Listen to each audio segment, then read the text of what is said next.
This is Pet Life Radio. Let's talk pets.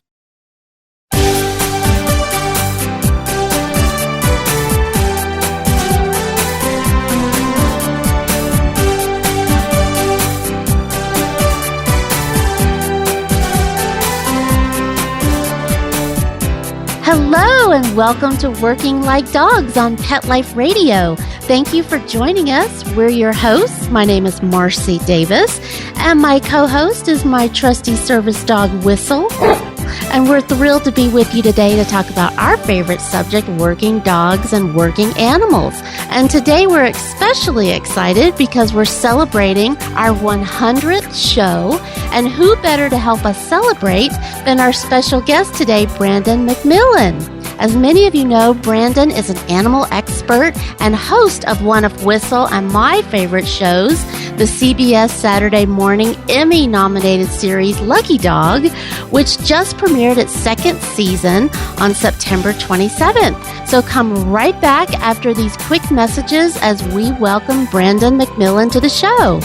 Sit, stay. We'll be right back after a short pause. Well, 4 to be exact.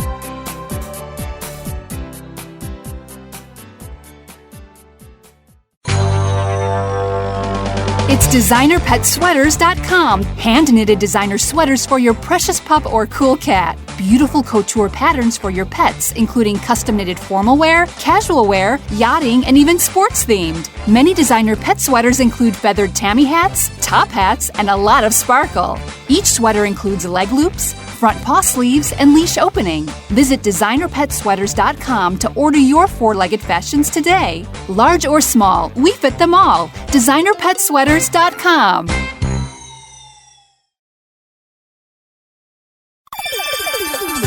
Let's talk pets on PetLifeRadio.com.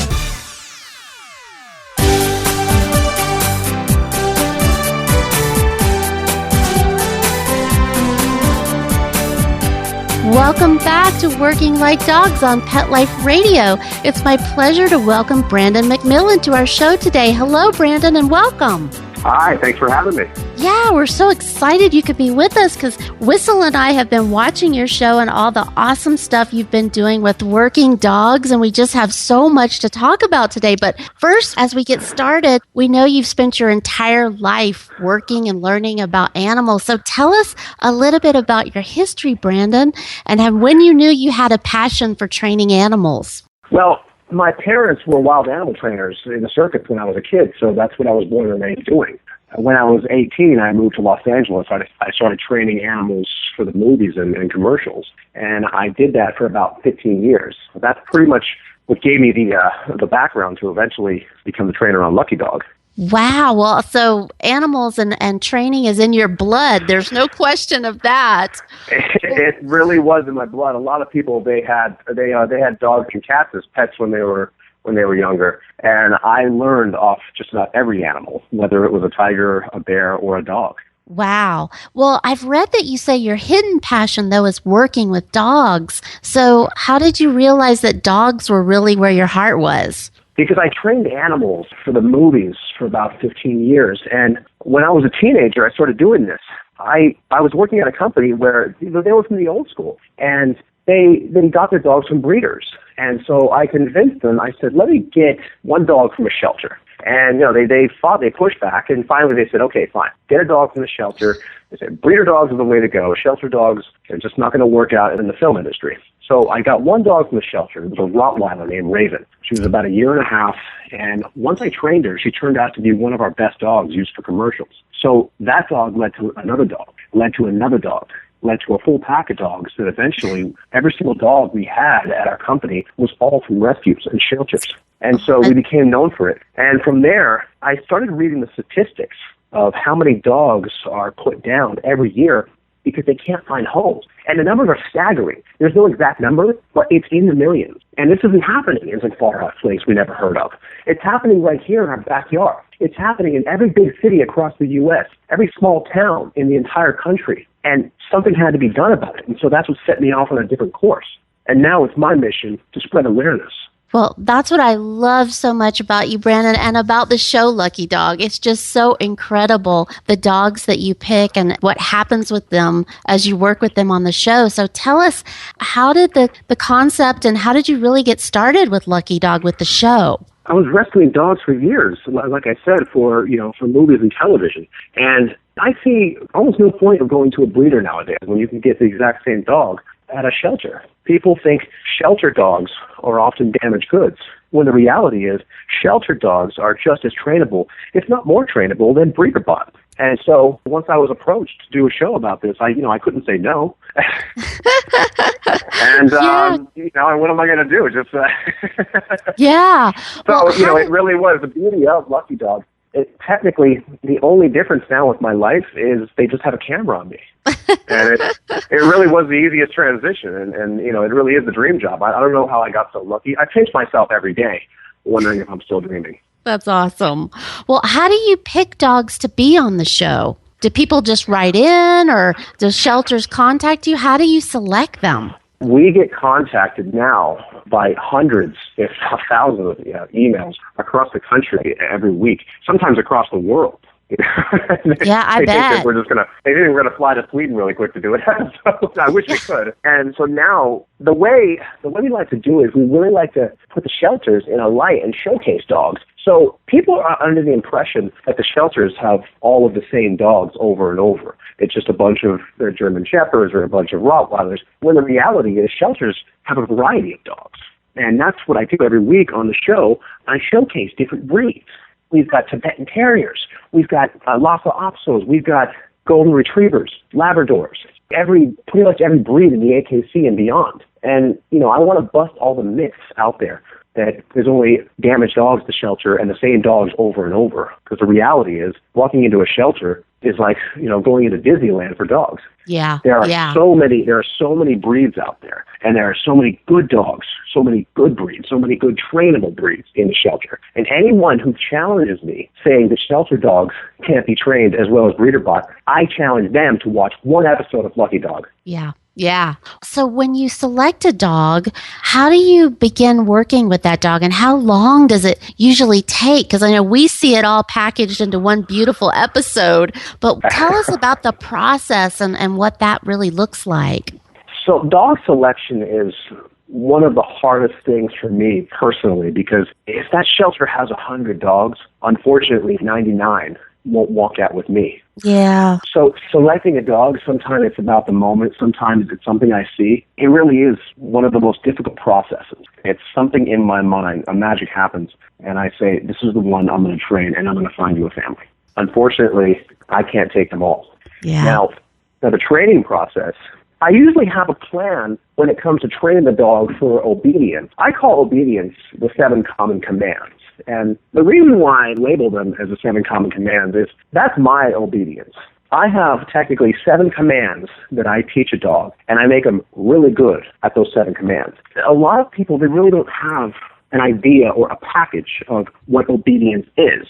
And I like to label, this is obedience. It's almost like subjects in a school. You have history, you have math, you have science, you have English, where my 7 common commands, that's labeled as obedience. Sit, stay, down, come, off, heel, and no. If you think about it, those are the most common commands that you say to your dog on a consistent basis every day. Yes, it is.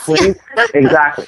Anything else, I'm not interested in tricks until those 7 common commands are solidified. Anything else is tricks. But if anything, these are the 7 common commands that I think everybody should teach their dog. Every dog should know these, because once you get good at these 7 common commands, life gets much easier around the house. I'm not in the business of teaching a dog 25 obedience commands. The less you teach that dog, the better they'll be at those 7 commands. Where if you say, okay, I'm going to teach this dog 20 commands, well, guess what? They'll be so-so at the 20 commands. Right. It's so true. And those commands will serve them so well, because for Whistle, that absolutely is the basis of his commands as an assistance dog. I mean, that's it right there, those 7 commands. Exactly.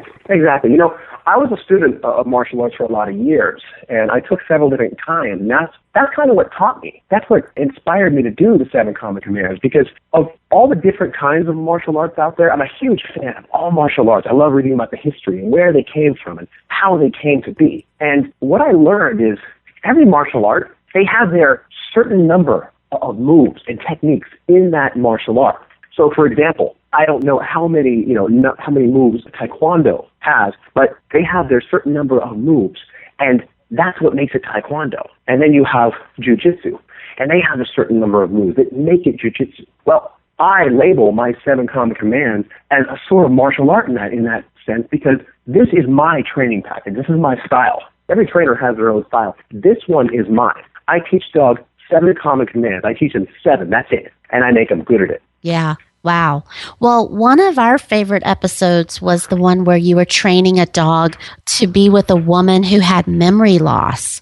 And I think you called it urban tracking training, which seems so hard. And it was the take me home command. So how was that experience working with that dog to teach that? It was incredible. Technically, I honestly didn't know if it could be done. It was almost a challenge to me because I had never done anything like that. So when I got the call from the woman's husband, he asked me, he says, listen, here's the deal with my wife.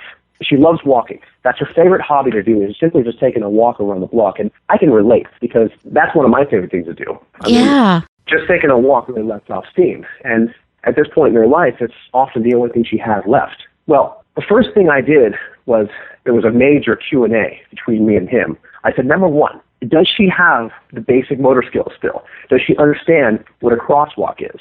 Does she understand to cross the street and look both ways across traffic? Does she understand how to do basic motor skills to keep herself and the dog safe? He said, absolutely. And he proved it to me. So I also said, does she understand that she's lost? He said, she does.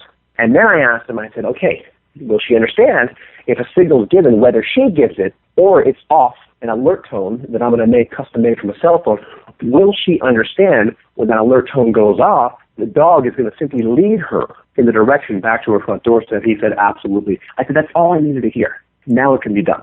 So I worked for months on this dog, and I started off on baby steps. I literally started in my driveway, and I would say the command, take me home, and simply do a U-turn with her and walk her back. And then I went to the neighbor's house, and then the next house, and the next house, and it took me weeks for her to understand the concept that every time she heard this command, take me home, now she knew she'd run back to that front doorstep and get her treats. Yeah. Well, once she started grasping the concept, she blew my mind, because I thought I was going to have to go a block at a time and condition her to every little nook and cranny street around my neighborhood and beyond. This dog blew my mind. I would walk her 2 miles, and she would start taking shortcuts home, streets we'd never been on, because what she started doing, she wasn't relying off scent anymore. She was relying off all 5 senses. She was relying off landmarks. She knew the freeway was going this way. She knew the wind blew this way. She knew the mountains were this way. And she would do her own math. And I thought she was getting lost half the time, but she would connect streets. And she was the most amazing dog. To this day, it was the most incredible dog I've ever trained. Yeah, it was awesome. That was one of my favorite episodes, because that was just, the word incredible, really, that's all I can think of to describe it. Yeah. It was amazing. And one day I might, meet a dog that, will blow my mind even more. But right now, she takes the throne. Yeah. And to look at that dog, you would have never thought that she would have been able to have done that. And that's your whole premise, the whole thing behind Lucky Dog, which is just so awesome and mind-blowing. Never judge a book by its cover. And I learned that years ago in the service dog industry. When this is a few years back, I saw a woman, and she was getting hassled because she had a service dog, and it was a Papillon. And everyone was like, everyone was under the impression that service dogs, they'd all got to be big, like they're guide dogs for the blind. Mm-hmm. And these people are very uneducated on a service dog could be technically any size, any breed. And so I knew what her dog did. I actually talked with her just to confirm it. And what these people didn't realize, and I wanted to make them feel stupid, we just walked on. I talked to her for a bit, and I said, correct me if I'm wrong. That's a seizure detection dog, correct? Seizure alert dog? Mm-hmm. She said, yes. The dog is trained to alert her before a seizure hits, and the dog can alert about 15 to 30 minutes before a seizure hits. Saving saving her a lot of hassle. Yeah. And these people had no idea. But as time goes on, people will get more educated. Papillons are actually excellent service dogs for seizure alert. Nothing gets by them. If you know that breed, nothing gets by them. You can actually have a house with the furniture that has not moved in 2 years. If you move that plant 2 feet to the right, that dog will notice. Yeah. Papillons are notorious for nothing getting by them, and they're easily one of the smartest breeds out there. Yeah. Well, I know the seizure alert dogs, they blow my mind the most. The diabetes alert dogs. I mean, and like you said, it is all kinds of breeds that you would never expect that are just incredible that have that ability. So, yeah. Exactly. So can't make any assumptions about our four-legged friends, that's for sure. We're going to take just a quick break. We have so many more things that we want to continue talking about with Brandon. So please come right back after these quick messages. We'll be right back right after these messages. Stay tuned.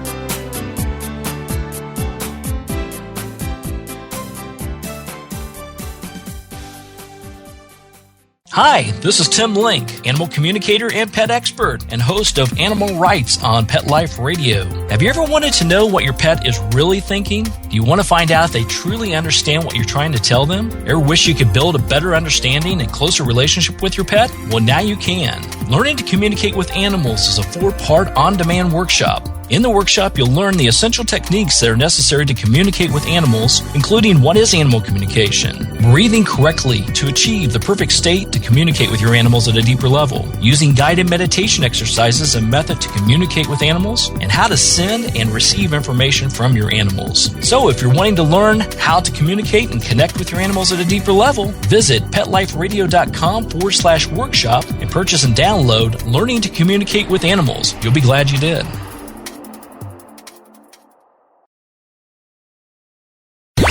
Let's talk pets. Let's talk pets On Pet Life Radio. Pet Life Radio. PetLifeRadio.com.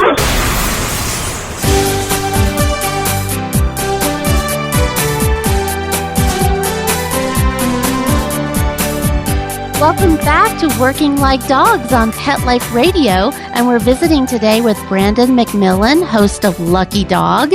And we were talking before the break, Brandon, about some of the incredible dogs that you've worked with, and I was wondering if you could tell us about some of the dogs that we can look forward to seeing during this season of Lucky Dog. Well, there is one dog in particular, and he's an incredible dog. I rescued him from a shelter. He's a golden retriever, and I got a call from a wounded veteran in Washington, D.C. He stepped on an IED, and he lost both legs and the use of his right arm. Now, he's relearning to walk on prosthetics, and so the dog is being trained for service for two main things. He's being trained to retrieve. Now, a golden retriever is naturally good at retrieving, but I'm taking him to the level where you use the retrieve for practical reasons. For example, golden retrievers naturally retrieve balls and toys and tugs. If you most likely throw a ball for a golden retriever when it's a puppy, it's just going to go run after it. It's in the DNA. It's in the biological makeup. But how do you bridge it over to practical objects? Keys, cell phones, remote controls, things around the house that could assist somebody who needs it. That's exactly what the episode is based on. I teach the dog how to retrieve things for this gentleman who cannot use his right arm anymore. He's got one working arm and missing both legs. And so that's one of the services I taught the dog how to do. The other task I taught the dog how to do is called bracing, where over the dog's shoulders is the strongest part of the dog's back. These guys, they cannot walk up steps. The veterans who've lost their legs, they can't walk up steps very easily. Where the dog is trained to walk one step at a time, stiffen its body up, and you lightly push from the shoulders and help yourself up each step. So technically, these dogs are stability, mobility dogs. The dog's name is Sandy. It's going to be an incredible episode. Most of my episodes in my show are based off either a week or a few weeks, depending on the issues. But this is a journey. This goes over the course of months because, as we all know, service dogs cannot be trained in a few weeks. No, they can't. I'm always amazed at how much work goes into these dogs. And do you have a team of folks that work with you as assistant trainers, Brandon, or are you the main trainer? How does that work? Well, yes, I'm the main trainer. Now, I do have assistants that help me go out and scout dogs. But what I do is, once they find a couple of good options, then I go to the shelters and I sign off and I say, that's the one. Dog selection is one of the most difficult things in this industry, especially when it comes to something like service, because the fact is, a lot of dogs don't make it. There's a testing period. There's a trial period. And the best way to increase your odds is to make sure the dog is selected correctly the first time. And it takes a while, and I've been wrong before. We all have. But we learn through trial and error over the years, what not to do, most importantly. And so, we're all getting better at it. And I've got it down now where I'm probably about an 80% success rate.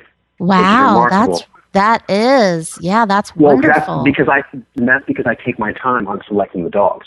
Yeah, I make sure if it takes me 3 months to find the right dog, then it takes me 3 months to find the right dog. But I'd rather do that than do a knee-jerk reaction, adopt a dog, and put him through all that training. When it comes to service, it is the upper echelon of training. And I would never fall through that just to fail him in the end, or her. They go through that vigilant training boot camp that we put them through. I want to make sure that they get certified and they pass. Because last thing you want to do is put them through all that training and say, sorry, you didn't make the cut. Yeah.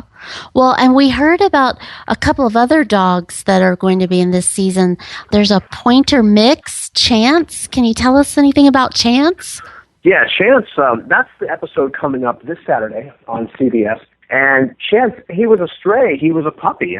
He was only 5 months old. He's a pointer. He looked pretty pure. I'm sure he might be a mix, but it's very difficult to tell. He looks like a pointer, very young. Extremely sweet. And you wonder, how is this dog just running around the streets? Yeah. You always wonder, how did this happen? I always love to sit here and do the math. Okay, did this dog get out of a breeder's yard? And he wasn't chipped. He had no tags. He wasn't neutered. So you can't say that this is a good owner. Yeah. You can't say that. Yeah. No. The good owners, they chip their dogs. They have tags in their dogs. I understand, okay, the tag has fallen off. Maybe they're too young to neuter. Okay, I'll take that. What about the chip? Yeah. There's no excuses. No, there's no excuses. Not in this day and age. Not in this day and age. 75 years ago, sure. But there's too many options to find your dog nowadays, to track your dog down. And so, anyway, it's always my hope and my goal with every episode that goes on the air that the person who irresponsibly either turned this dog in or lost the dog, they see the episode. Yeah. I really hope they're watching. And it's nothing for no other reason, it's just to educate them. Mm-hmm. Well, I know it would be like somebody that lost their lottery ticket, right? It's the same thing. Yeah, I wouldn't mind that either. Yeah. Unfortunately, I don't find many of those in the shelters. Yeah, it goes way beyond they should be ashamed of themselves, but just to see what they threw away and to see the opportunity there. It's incredible what these dogs can do. Yeah, exactly. Yeah. Well, and tell us about Cora. Wasn't Cora an 8-year-old Dobie mix? Cora, this is a great story. Cora, she was a Doberman mix. She's 8 years old. She's technically considered a senior. And the potential owner that I found for her, the woman she loves, one of her favorite hobbies. I always do a home visit, and I ask people about their life. I say, what's your life like, outside of your home? What do you do for fun? And she kept saying she loves a paddleboard, stand-up paddleboarding. We see it a lot off the coast here of California. And that's what she does, every day in her spare time. And so I went back to the ranch, and I said, you know what? It would be really cool if I could teach her dog, her potential dog, how to stand on that board while she's stand-up paddleboarding. And that's exactly what I did. And it was a process, and it was a long training process. But the theme of the episode, and this is a very common theme, this is a very common phrase with a lot of people, you can't teach an old dog new tricks. Well, I beg to differ, because this episode proves it. Here's a dog that's technically considered a senior. She was written off at the shelter. Seniors generally don't get adopted. They don't get adopted as far as often as younger dogs. Furthermore, she's a black dog. Black dogs statistically get adopted far less than any other color. So she had two things working against her. And then she's an old dog with a lot of bad habits. And in the episode, you see it time and again. She had every bad habit in the book. Well, it's no surprise because she had 8 years to gain those bad habits from her previous owner. So you can't teach an old dog new tricks is one of the funniest things I've ever heard, because in my opinion, you can. You just can't teach them as fast, but they're just as trainable. That's so great. Yeah. Well, we can't wait to see Cora. And the best thing about that episode is you see, when I was training her, I have certain rules that, when I'm training a trick on any dog or a technique, I have my step-by-step ABC 1, 2, 3. And the way I trained it, you'll see it in the episode, is I put the paddleboard against the side of the pool or the dock, anywhere we went. And what I would do is I would strap it with bungees or ropes. That way, when the dog walks off the ledge onto the paddleboard, it doesn't really feel much different. The board's not going to slip away. It's going away. Right. And so as I was doing this, I noticed that right as I did this, I noticed that she would just jump on the board and sit there wagging her tail, looking at me like, hey, why are you doing that? So what that told me is not only she wasn't afraid, but she actually liked doing it. So every time we went out, she'd wag her tail, and then every once in a while, a little wake would come, and you'd see her adjust herself, and she would just get low and then stand back up with a big smile within her face and start wagging her tail. Oh, that is awesome. Yeah. Oh, that's great. She was loving it. So giving a dog a little adventure is always it's a great feeling. Because again, Cora obviously didn't have a good life previous to when I rescued her. And so now she's moved on to much greener pastures. Oh, I can't wait to see that. Well, you've done so much work in the training world. What is something that you haven't done that you really want to do in the future? As time goes on and we learn more about science of the human body, I really want to focus on other forms of service that people thought previously wasn't possible. Forms of detection, alerting people with medical conditions. Mm-hmm. We're just scratching the surface now with, the epilepsy and diabetes. But what they're learning now in universities and the labs all across the country is our bodies give off a scent when we have a medical condition. Mm-hmm. And we're learning this very quickly. And there are really no machines on the market that can detect scent and odor. If there are, they're not that good. Because even the best doctors will say the dog will do 10 times better than modern science will. There have been a lot of cases where whenever a person's on the operating table and they have epilepsy, they're seizing right there, the doctors require the dog to be in the operating room. And I think we're barely scratching the surface, and I think it's a big future out there for alert dogs, for detection dogs. And that's something I really want to focus more on in the future, because we really don't know what's possible yet. And the more I read about it, the more I study about the human body and about anatomy and the scent and odor the body gives off, the more I realize what is possible with dogs and service dogs, because the dog is more powerful than any robot out there. I could not agree with you more. And I've seen it. And until you see that kind of detection, it's hard to get your head around that, just like you said, the dogs can detect before any machine. I was having lunch with a woman who has diabetes, and her dog was alerting way before her implanted machine was alerting. It was the most incredible thing I had ever witnessed. And it was just phenomenal. Yeah. And again, we're at the dawn of it. I mean, I can't imagine another 30, 40 years. I know. It's so exciting. Yeah. Because we really know this. We didn't know this stuff, a few decades ago. And now we're taking it in. I think there is no limit to what's possible with service animals. I know. Well, I've been partnered with an assistance dog for over 20 years, and I'm still blown away every day by how much they help me as a person with a disability, that it just blows my mind still, because they're just so incredible.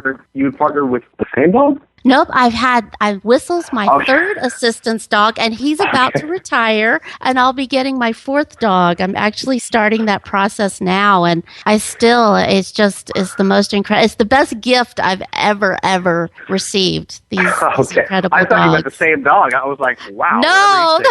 I want some of that. Well, I know. Well, I actually looked into the miniature horses at one point, because they do live so much longer than a dog. Because I have to say, Brandon, that's been the hardest thing for me, is retiring and then losing my assistance dog. So I tell you, I wish they could live to be 30, 40, 50 years would be awesome. But they just don't live long enough, these incredible little beings. Exactly. Yeah. Well, Brandon, it has been such a pleasure to visit with you today. Thank you so much for taking time out of your busy schedule. And we hope you'll come back and be with us again because we want to hear more about the wonderful work that you're doing with all of these shelter dogs and giving them not only a new chance in life, but a new career and a new profession. So thank you so much for that. Thanks, you. Thanks for having me. And thank you, our listeners, for being with us today. And you can follow Brandon and get more information about him on his website, which is animalexpertbrandonmcmillan.com. And you can also follow him on Twitter at Brandon McMillan. So I know that you will be like Whistle and myself and glued to our TV sets on Saturday morning to watch every episode of Lucky Dog that will appear on your local CBS station. So thanks so much for being with us. You know you can follow us at Working Like Dogs, and we love getting your emails at Marcie, Marcie, at PetLifeRadio.com. So keep those coming and take good care. Let's Talk Pets, every week on demand, only on PetLifeRadio.com.